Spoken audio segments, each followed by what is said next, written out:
تو یہ جو فصل ہے یہ حج کے بارے میں ہے، اور حج جو ہے اس کی 3 قسمیں ہوتی ہیں۔ ایک حج مفرد ہے، ایک حج تمتع ہے، ایک حج قران ہے۔ حج مفرد یہ ہوتا ہے کہ یہاں سے ہی جب وہ احرام باندھتا ہے تو حج کا احرام باندھتا ہے، وہ صرف یہ نیت کرتا ہے کہ اللہ میں حج کا احرام باندھ رہا ہوں، اور جب وہ وہاں جائے گا تو پھر وہ احرام کھول نہیں سکے گا، یعنی جب تک حج نہیں کرے گا احرام نہیں کھول سکے گا، یہ مشکل ہوتا ہے۔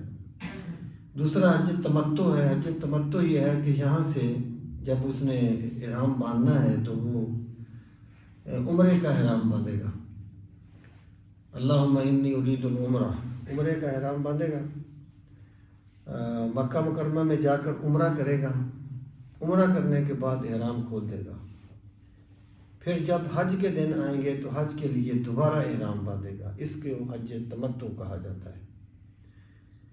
اور پاکستان کے حاجی یہی حج تمتع ہی کرتے ہیں، کوئی شاید بندہ ہوگا جو حج مفرد کرے، عموماً حج تمتع کرتے ہیں۔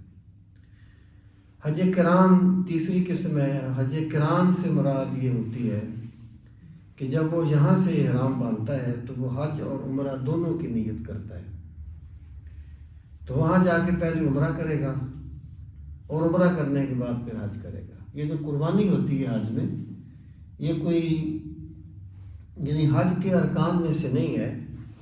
جو بندہ حج تمتع کرتا ہے تو کیونکہ اس نے ایک سفر میں 2 عبادات کی ہیں، حج بھی اور عمرہ بھی، اس لیے اس پہ قربانی لازم ہو جاتی ہے۔